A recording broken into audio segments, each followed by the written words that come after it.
Irlanda do Norte. There was a man, there's been a few people killed. There was a man killed there quite recently. Also a bomb threw him. On your left-hand side, there's a chemist shop here, where there was a woman killed who was working behind the counter. What you see there is electronic barriers, which was local people demonstrated for to be erected because it was an access. As fronteiras do ódio e da violência entre bairros vizinhos. A very, very dangerous place to live.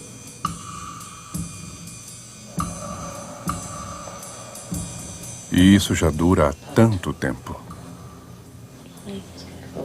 That's why our life goes down. We think we're going to get used to this after all these many years. We'll never get used to it. Never. Should go on to we die, Dory, till our kids is fighting for it. We never be free of this country. Never. Our kids and our grandkids will be fighting to get us free. That's the only time. A memória de uns não é a memória de outros. Irlanda. Irlandas. Distribuição Sinapse. Versão brasileira. Audio News. I was committed to the hitch blocks for 14 years or more. On the blanket, the conditions, they were poor. That'll see the people singing it. And you dare to call me a terrorist.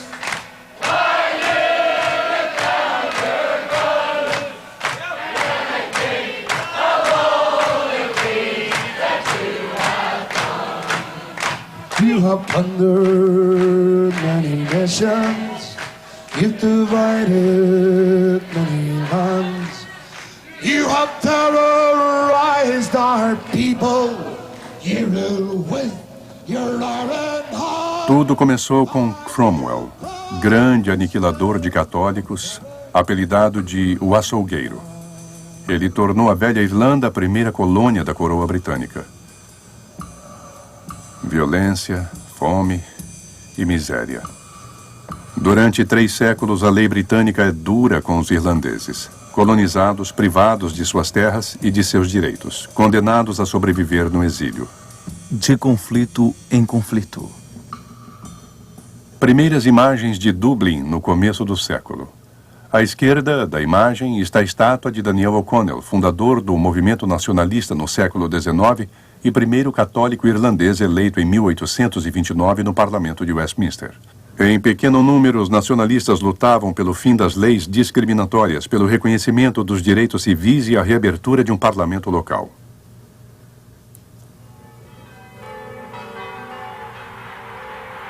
Em Dublin, visita do rei.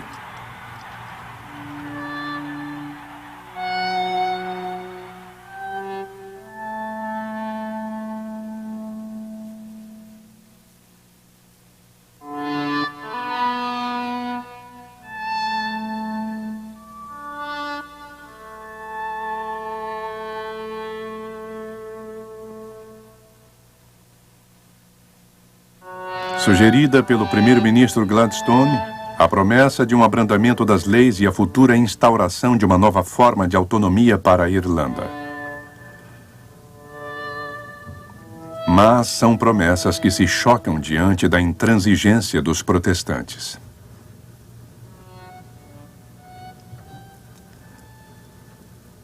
A miséria e a demora das reformas prometidas antecipam a agitação social. Em 1913, querendo obter o direito de se sindicalizar, os operários de Dublin entram em greve.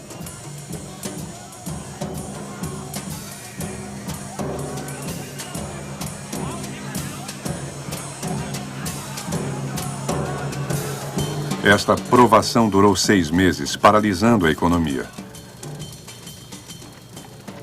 E o exército teve de intervir para pôr um fim a ela.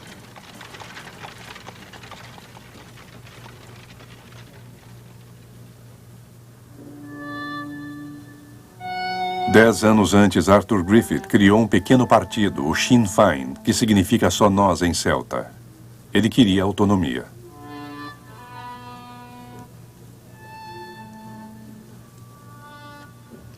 Outros, no mesmo momento, acreditam na luta armada e se preparam. O Irish Citizen Army e os voluntários irlandeses. Duas milícias em concorrência.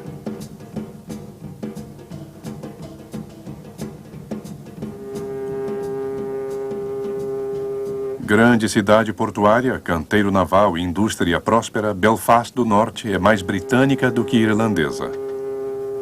As colônias dos séculos anteriores instalaram aqui uma população de protestantes austeros e devotos que se entende melhor com seus primos da Escócia e de Gales do que com os irlandeses católicos do Sul.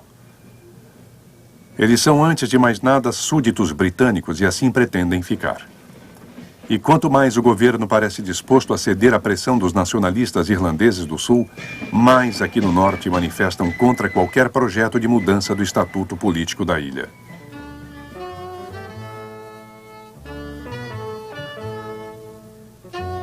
Unionistas, eles querem que a Irlanda continue sendo uma província da União Britânica.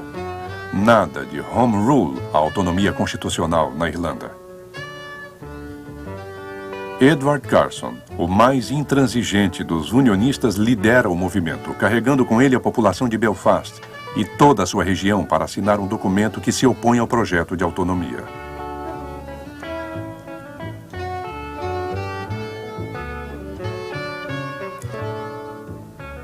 Foram tantos a seguir Carson que essa grande assinatura coletiva durou 8 dias. Em vão. Um ano depois, o parlamento britânico vota em favor da autonomia da Irlanda. Traído por Londres, Carson e os unionistas organizam a sua própria milícia.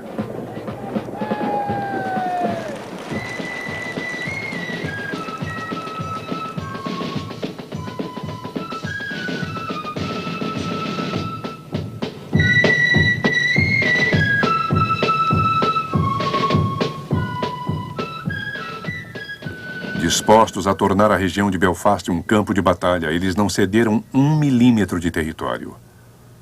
Na Europa, a Primeira Guerra Mundial começava.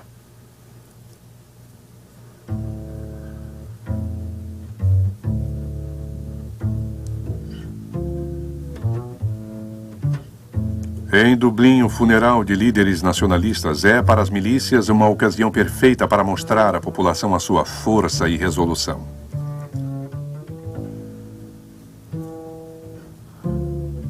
De um lado, o Irish Citizen Army, do outro, voluntários irlandeses.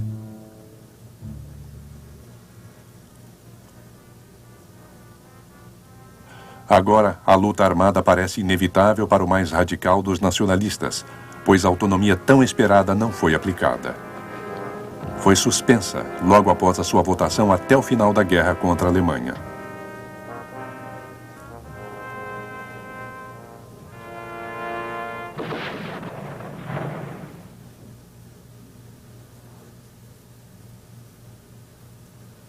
A guerra devasta a Europa.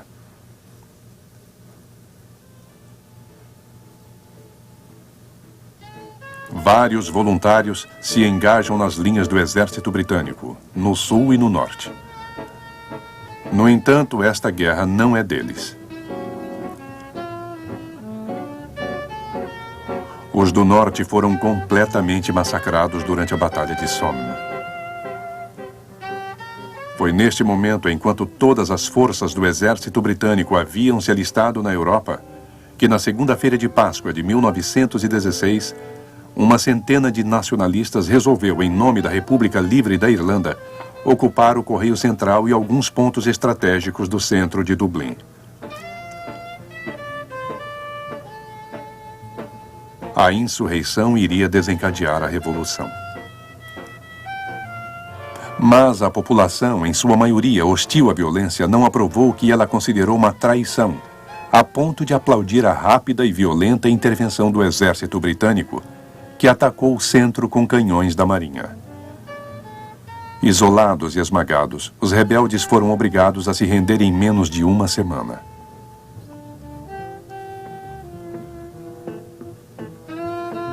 Dentre eles está o futuro presidente da República Livre da Irlanda, assim como o futuro criador da Anistia Internacional.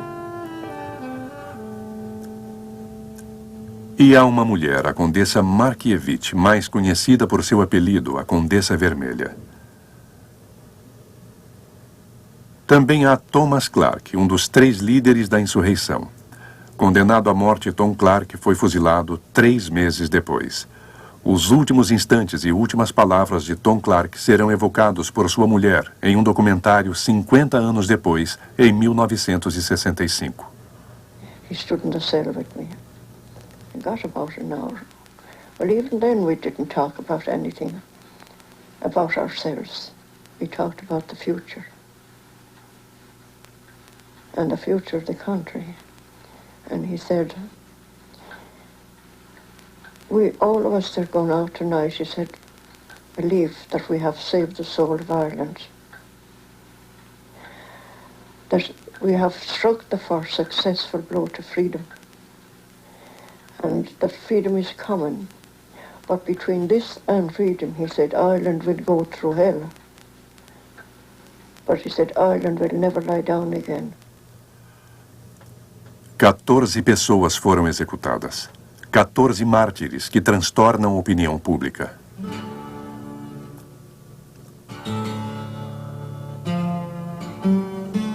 Com estes mártires, toda uma população exige a independência.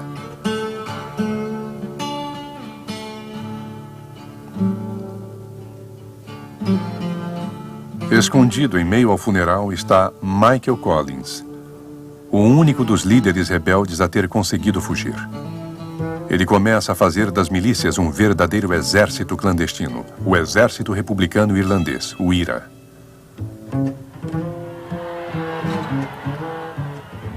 Corajoso, voluntário, organizador eficiente, orador inflamado e bom vivant, Michael Collins é um líder carismático.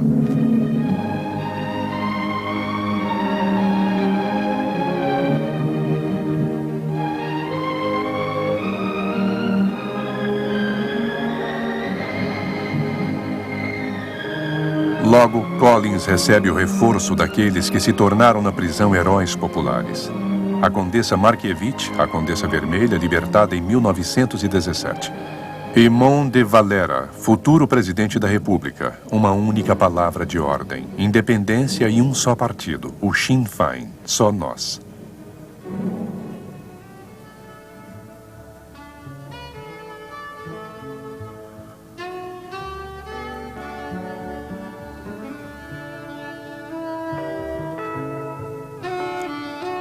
Os militantes nacionalistas ingressam em grande número para o Sinn Féin, cuja convenção nacional, 6 meses depois, mostrou a sua força e organização.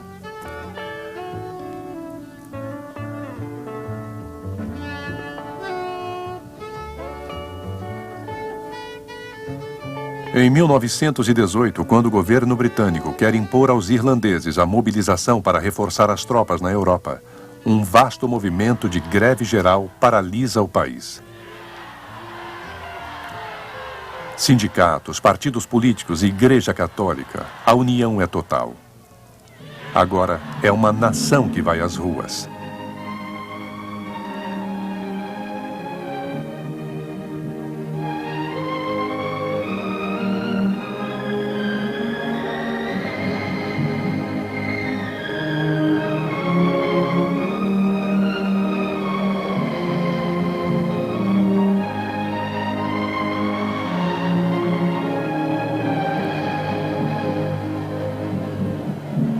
Vencedor das próximas eleições, o Sinn Féin logo declara secessão com o Reino Unido e nomeia De Valera para presidir o primeiro parlamento irlandês.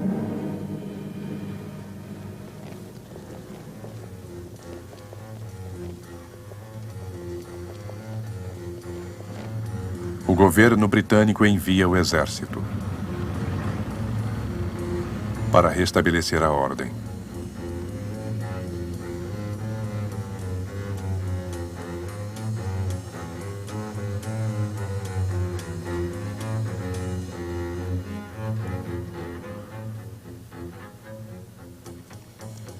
Decretados marginais, os deputados do Sinn Féin posam na rua pela última vez, formando uma simbólica cadeia humana.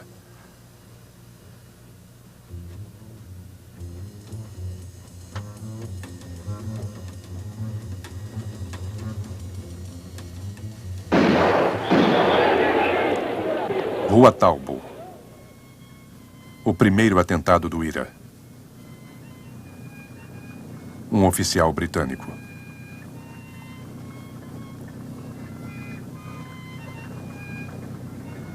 Outros se seguirão, minuciosamente organizados por Michael Collins.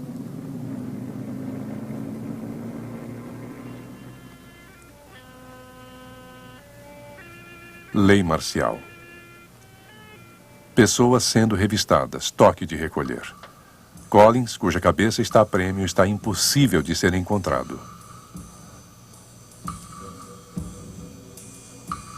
À noite, grande terrorista e às vezes bom de copa, o chefe do IRA, Michael Collins, também é de dia ministro das finanças do governo clandestino. Sempre jovial e sarcástico.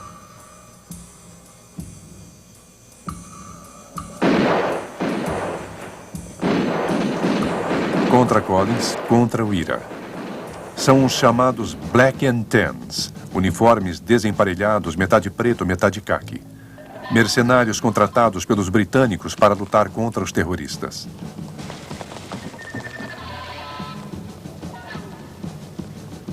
Entre eles e o IRA, há uma guerra sem perdão.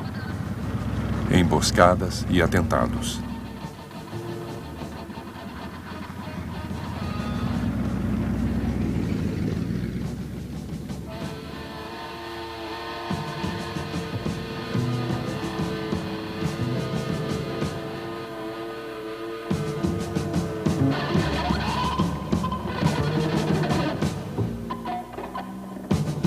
Michael Collins continua impossível de ser achado.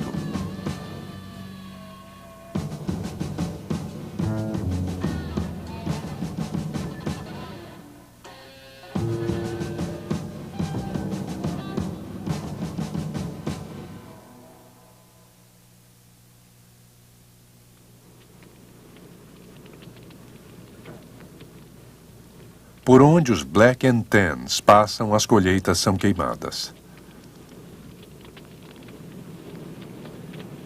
Aldeias saqueadas.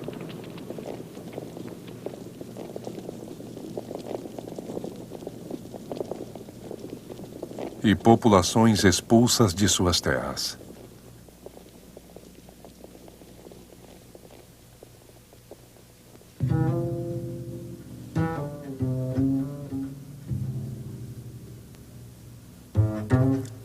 O prefeito de Cork é assassinado.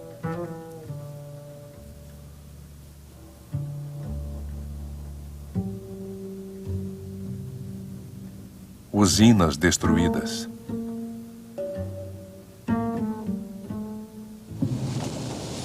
O centro de Cork, segunda maior cidade do sul, é devastado.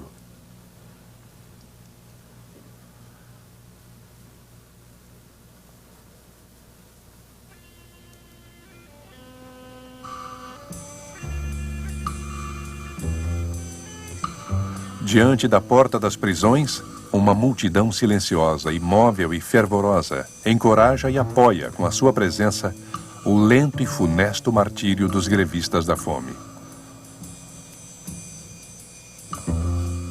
Os dias passam. Dias exaustivos, pesados, fúnebres. Muitos morrem.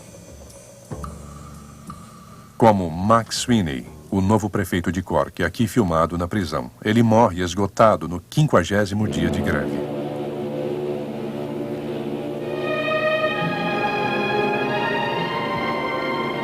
Quando seu corpo volta a Cork, toda a Irlanda está presente.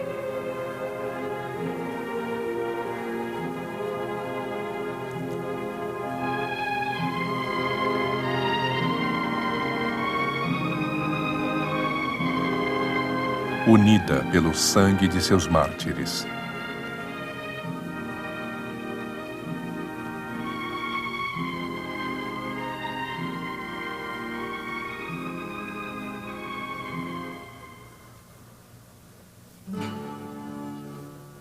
Após 2 anos de guerra, o rei e o governo britânico cedem,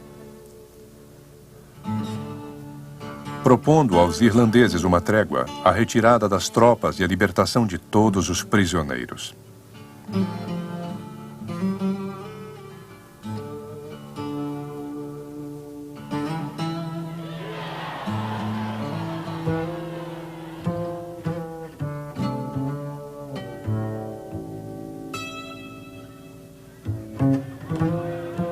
A reabertura do parlamento eleito de Dublin para uma conferência de paz.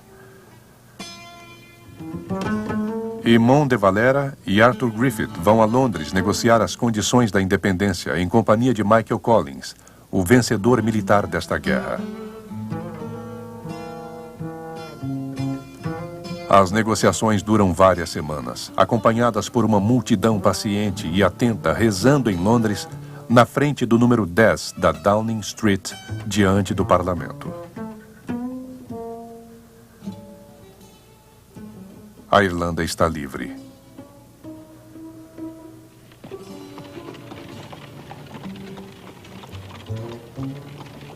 Mas enquanto o exército britânico se retira, uma comissão está trabalhando e marcando uma fronteira delicada entre católicos no sul e protestantes no norte.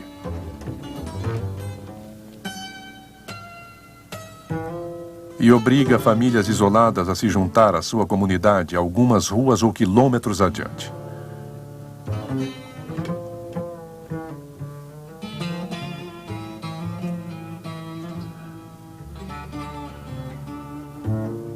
Este é o preço da independência.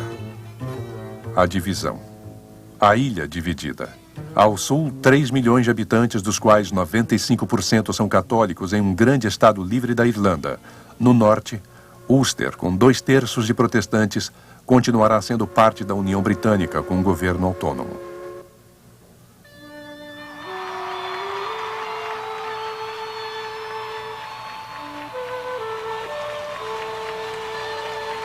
Em Belfast, a rainha e o rei George V são acolhidos por uma multidão aliviada e satisfeita.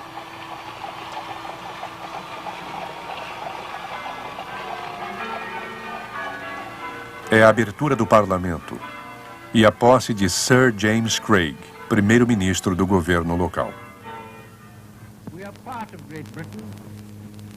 I think I am right in saying we are the most loyal part of Great Britain. And all Ulster men rejoice in the close relationship between the mother country and ourselves. A fronteira.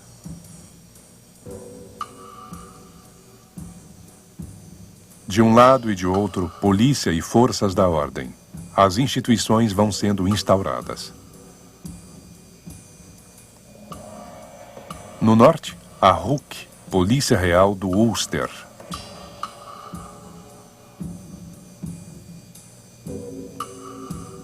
No sul, começam a recrutar, formar e vestir os voluntários com o uniforme do novo exército do Estado Livre da Irlanda.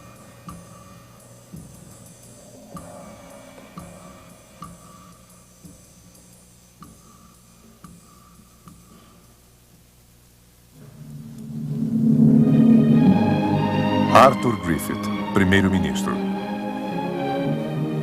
e Michael Collins. Juntos, eles formaram o primeiro governo do Estado Livre. A expressão de seus rostos é austera. Herói da independência, mas realista, Michael Collins, assim como Griffith, aceitou a divisão contra a opinião de De Valera. Este, furioso, pede demissão da presidência do parlamento e deixa o Sinn Féin. Os companheiros estão divididos. Há uma cisão. Nas eleições seguintes ocorre um violento confronto.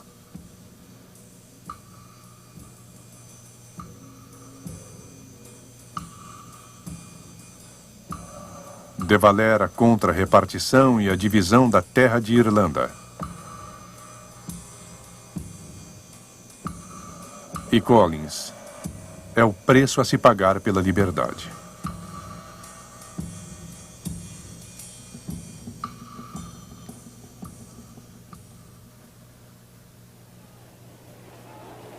Michael Collins e o Sinn Féin ganham as eleições, mas De Valera não se curva.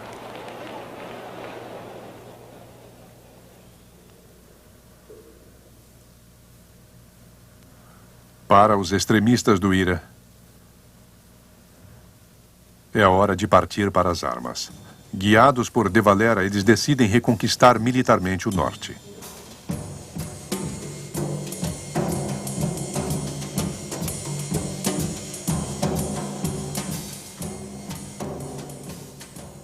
No dia 22 de junho de 1922, Rory O'Connor, líder dos extremistas do IRA, ordena que ocupem o Palácio de Justiça em Dublin.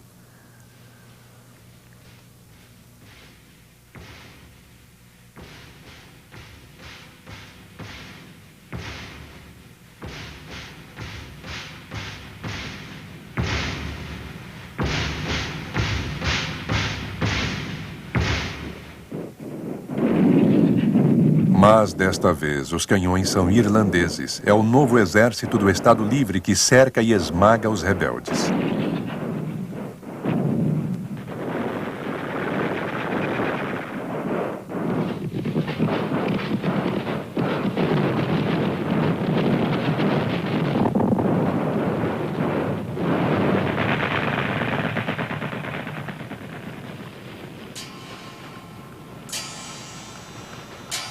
Uma derrota pesada para o IRA.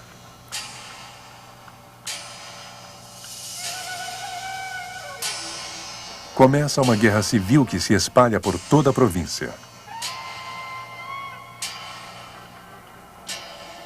Durante uma emboscada, Michael Collins é morto na estrada para Cork.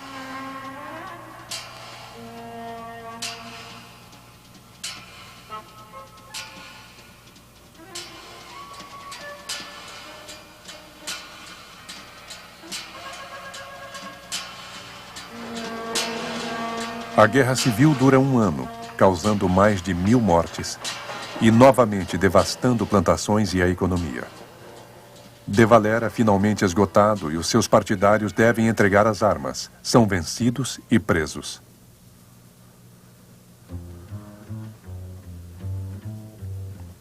Enquanto isso, em Belfast, desemprego, fome e miséria atingem grande parte da população.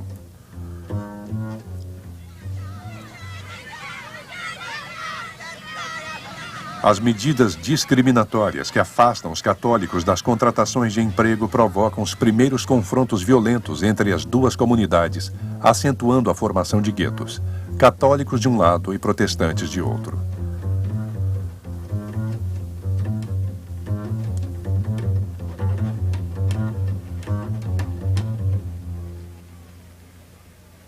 Em Dublin, a guerra civil terminou.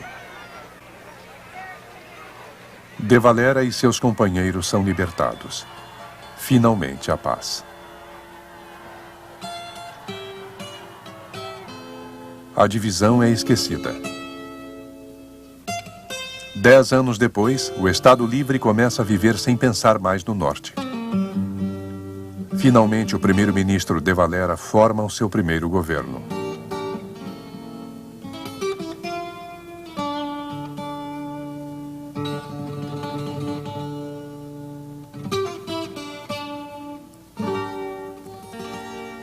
Entre eles, Sean MacBride, futuro fundador da Anistia Internacional e Prêmio Nobel da Paz. 15 anos antes, ele estava entre os insurgentes do Correio Central em 1916, assim como De Valera. The present government of the Irish Free State has been elected by a large majority for the purpose of putting into execution a program based on the deep national instinct of the Irish people. This program aims at restoring the unity of this island and creating an independent Ireland living its own cultural, economic and national life.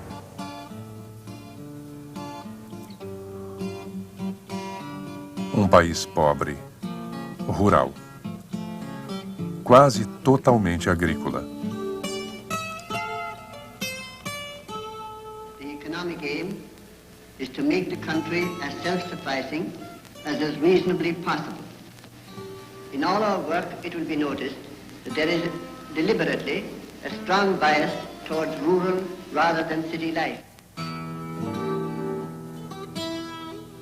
Um país de camponeses cuja pobreza marcou seus valores morais e suas tradições.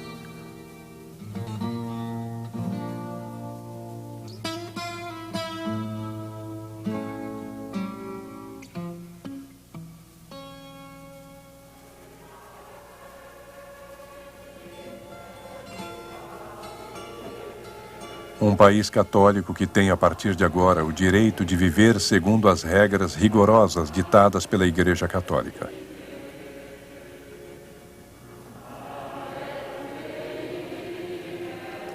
O poder político está sujeito ao apoio da Igreja e é com a participação da hierarquia católica que o Estado regulamenta a vida social, familiar, cultural e a educação.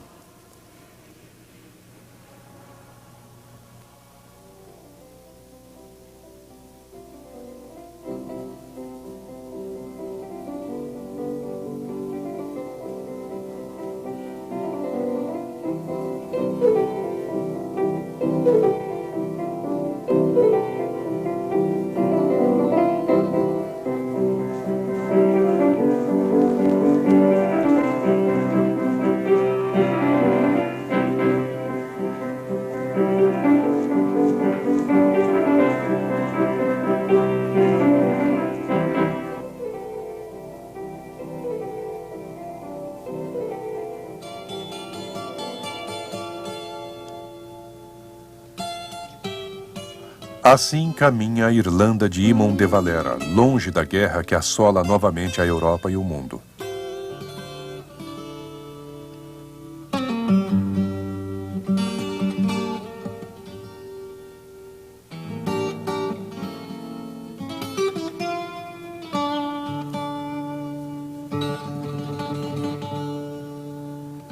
A Irlanda de homens tranquilos,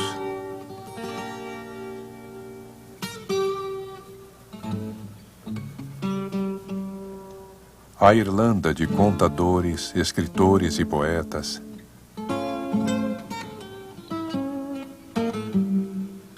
a Irlanda de Joyce e de Yeats.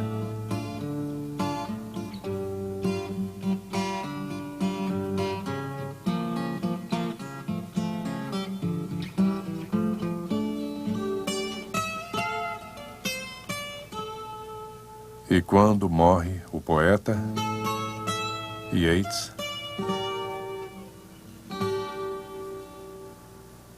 toda a Irlanda está lá, em família, em volta do túmulo.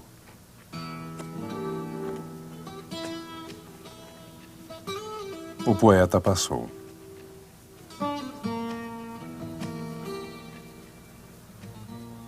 Assim como os anos, De Valera é presidente da República.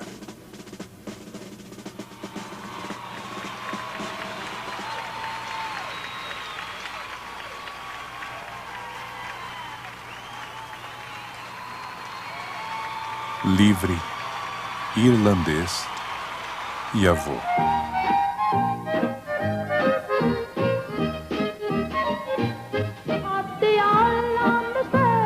Assim caminha a Irlanda.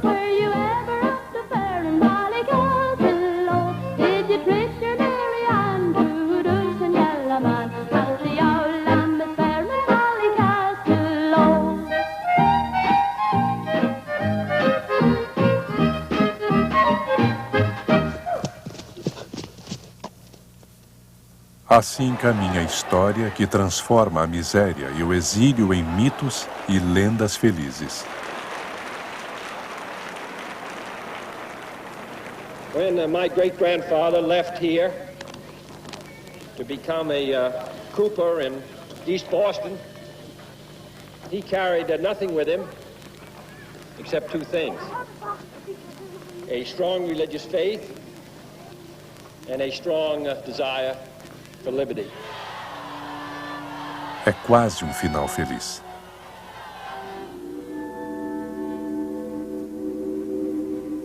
Mas ainda restam alguns que não esquecem. Algumas pessoas que, em nome do IRA, explodem alfândegas e postos de fronteiras contra a divisão para libertar o norte. Do you still believe that violent methods are justified? I do. Why do you think this? Well, I don't believe this is true, that the people in the north don't want to change the state. I believe the people of Ireland the whole people of Ireland want complete independence. And I believe the only way it can be achieved is by physical force. Then you don't recognise governments in Ireland, either north or south? No.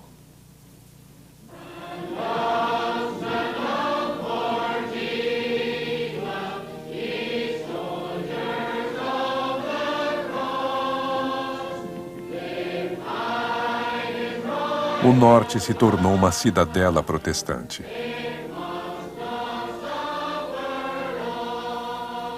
We are fighting to protect the Christian faith. We are a bastion, an outpost of the faith that once was the faith of the British Empire. We are fighting to preserve the constitution of our land. A maioria dos protestantes e católicos vive em bairros separados. Aqui, o Deus de uns não é o Deus de outros. Aqui, em uma paróquia protestante, Deus fala ao telefone. Basta ligar. Along the Niagara Falls, there is a signpost which warns folk of the danger of going beyond a certain point. Over a period of years, a large number of people have been swept to their death, and once they have gone beyond this point, there has been no possibility of saving them. It is like this with salvation. We need, dear friend, to live the holy and the pure life. Call again tomorrow, and God bless you today. Goodbye. Could you live with a Roman Catholic?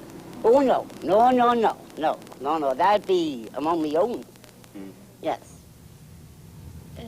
Anyone up here, I don't think, would like to live under Catholic rule. I mean, there's a lot of talking about, I don't know whether it was rumours or whether it was actually talk that Northern Ireland was going to come united and the rule was going to be under the Pope. And I personally, I wouldn't like that at all. I mean, I wouldn't live under the Pope's rule at all. Well, that's right. What do you think is most worrisome about Catholic religion? Well, they're under the rule of the Pope. They go by what the Pope says, not by their own feelings. You know, if the rule says now, don't take the birth control pill, they don't take it. They're not worried about they're having too many children that they're not able to feed. They're just going on ahead, having more and more children whenever they know that they can't feed them. Why? Because the Pope says they're not allowed to do anything about it. You know, that type. They're not really allowed to do what they want.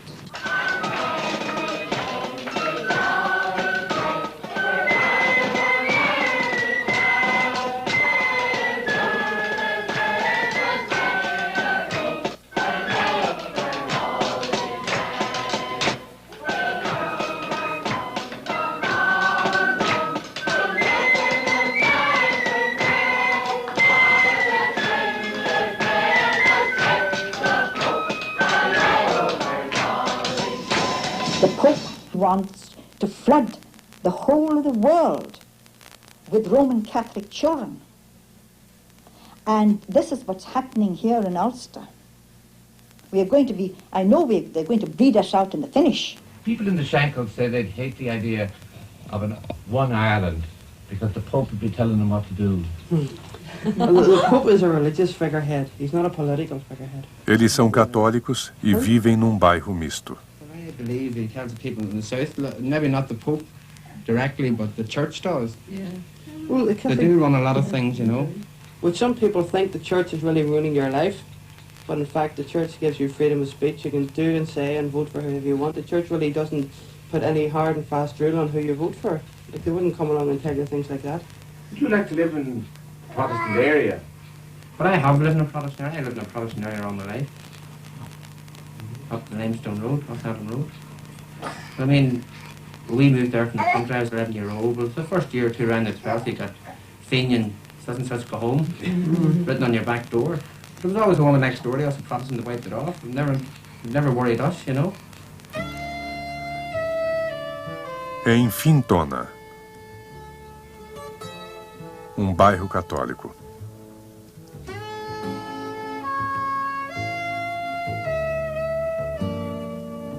A senhora Queen e 3 de seus 6 filhos, todos vivem aqui nesta casa. Este é o Sr. Campbell e alguns de seus 6 filhos. Mais uma família de 8 pessoas, da senhora McWigan. A senhora Pearson e seus 5 filhos.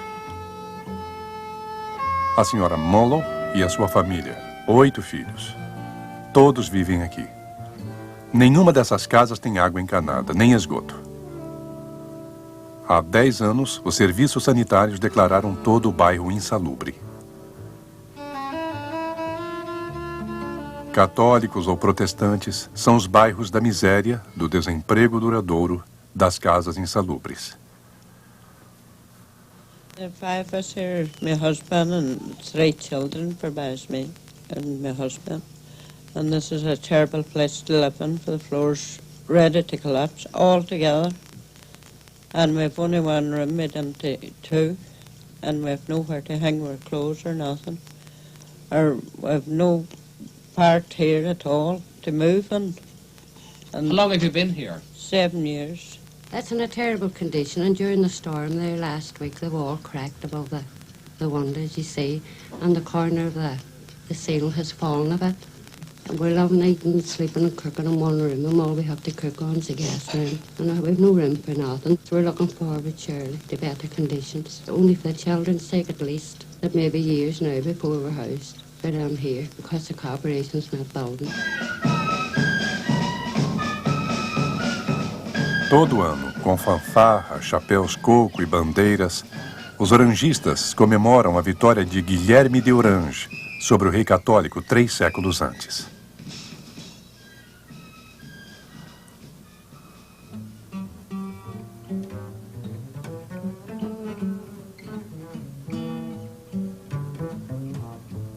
Para o inferno com os papistas. Aqui, desde a divisão, as leis são feitas pelos protestantes para os protestantes. Um verdadeiro apartheid que já começa na escola. Escola para protestantes e escola para católicos. Cada um em seu canto para o resto da vida.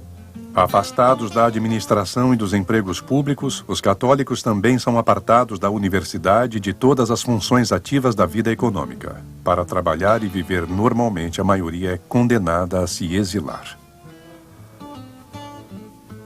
When you leave the university, what do you think your prospects of a job are? Very poor in this country. Simply because I get very little satisfaction in living in this country. I think, like, the same is really promoting bigotry in this country. The people in this country are very, very friendly people, and they will give you jobs. But apart from that, there's not really any real opportunities in the country. Have you or any of your friends ever had any difficulty with jobs, getting jobs in Belfast? Well, personally, no, I haven't.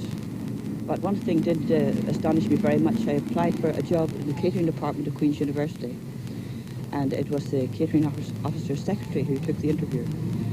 And the first question he asked me was my address. And the second question was my religion. Now, I don't think this should be so in applying for any job, anywhere. One should not be asked the religion. The jobs in this town are controlled by only 2 sources, religion and politics. If you're a black man, you can get all the work you want, but then you must be a Freemason. If you're a Catholic, they don't want you. But the people that are balanced in the state, both here, the 26 counties on the Imperial Government in England, are the Catholic Church. We must face the fact that the main difference between Northern Ireland and South Africa is the fact that we, the native population, are not black. We are not regarded as equals of the others in the city. They try to make us feel and do everything in their power to ensure that we feel that we are second-rate citizens. Cidadãos de segunda classe.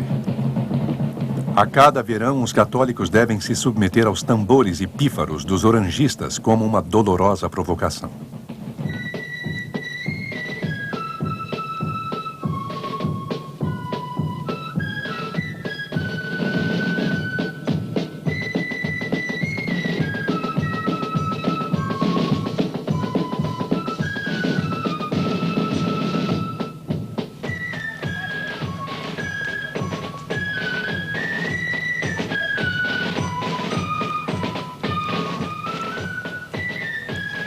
A memória de uns não é a memória de outros. O som dos tambores lembra a uns que foram vencidos, colonizados e destituídos de suas terras há 2 séculos. E aos outros, que é preciso ficar atento, não cederem nada do que eles conquistaram.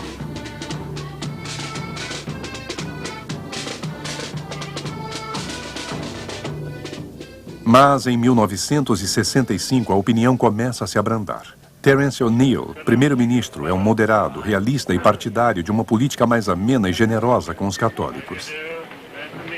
Ele sabe que já está em tempo de os governos de Dublin e de Belfast, que se ignoravam há 40 anos, se conhecerem e se falarem. Sean Lemass, primeiro-ministro da Irlanda, responde ao convite de Terence O'Neill, primeiro-ministro do Ulster.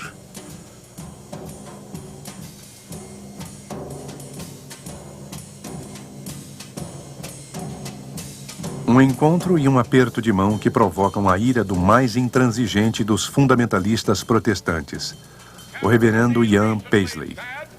The south of Ireland was a very beautiful young lady, and that he was very glad to talk to her over the hedge.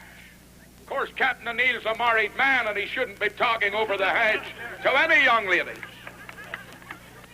But I want to say this evening that we don't look upon the south of Ireland as a beautiful young lady. We look upon the south of Ireland as the refuge for the murderers of policemen and law enforcement officers and Protestants who will not bow the knee to the Romish Bill.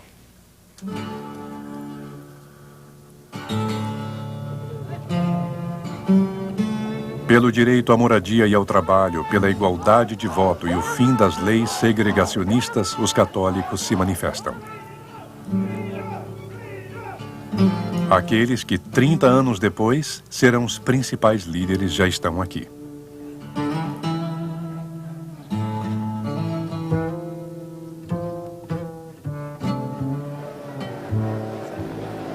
Uma manifestação pacifista e decididamente não violenta, seguindo o modelo das passeatas pelos direitos cívicos na América e contra o apartheid na África do Sul.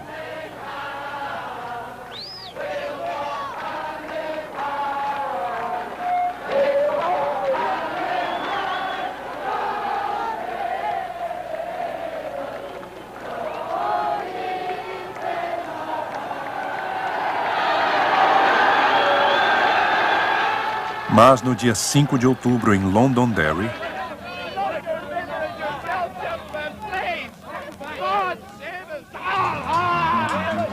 os policiais, protestantes extremistas, atacam.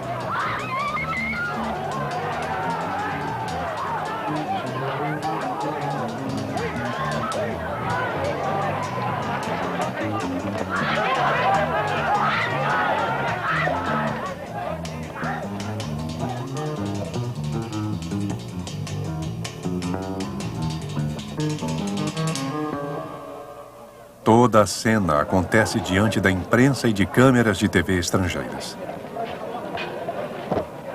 A violência contra os direitos fundamentais dos católicos na Irlanda do Norte passa a ser conhecida pelo mundo. Nos dias e semanas seguintes, o protesto católico aumenta.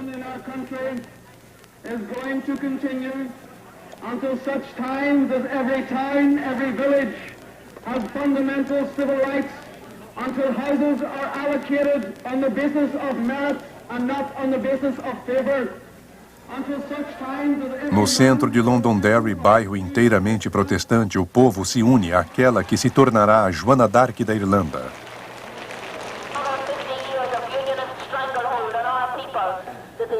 Bernadette Devlin.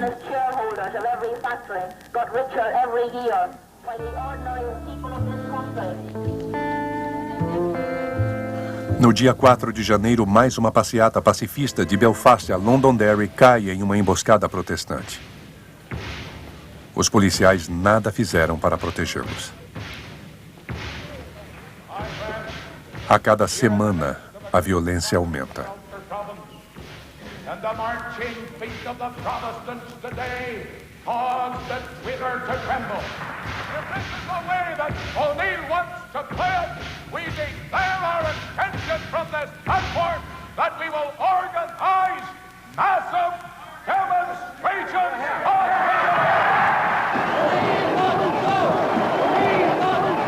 Para o inferno com O'Neill e os políticos tímidos, o reverendo Paisley conduz um movimento contra os papistas, pacifistas e moderados.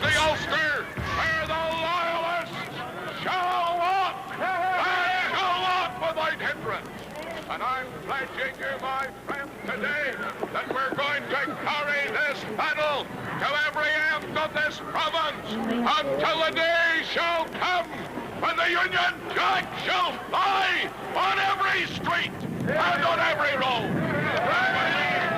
Bastou uma simples faísca para acender a chama. Apenas tambores e pífaros.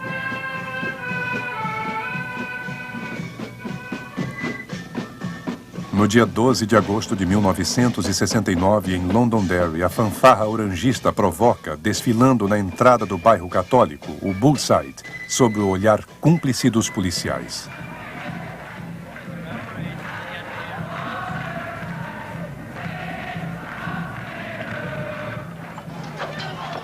Provocação, pedras atiradas.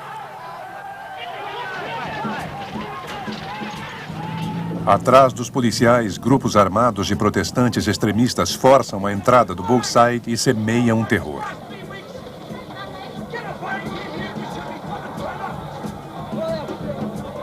O Bullside está sitiado.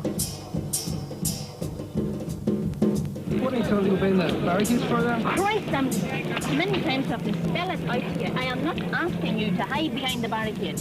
I am asking you to get A, the women, and B, the children.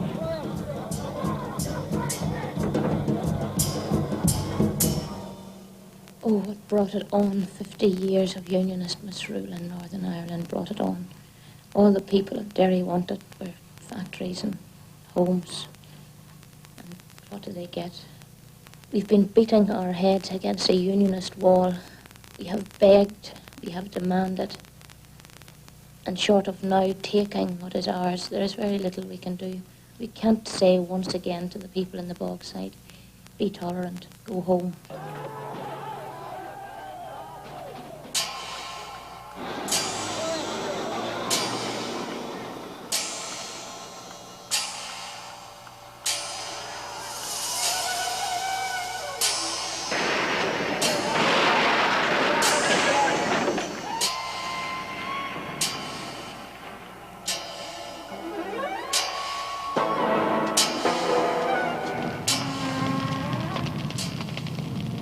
As mesmas cenas se repetem no dia seguinte em Belfast. O exército britânico precisou intervir para proteger os bairros católicos e instalar entre as duas comunidades uma fronteira de arame farpado.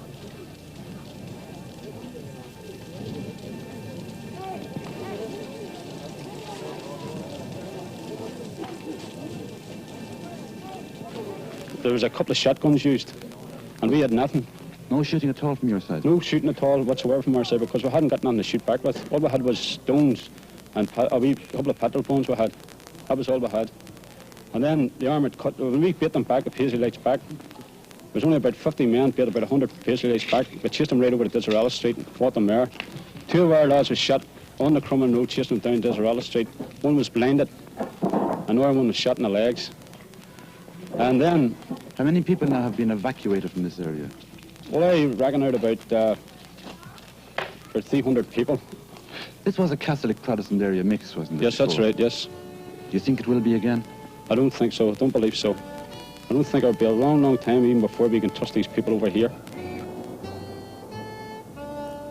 Entre vizinhos de uma casa a outra, de uma rua para outra, católicos de um lado e protestantes do outro, com o exército britânico no meio, começa um novo conflito.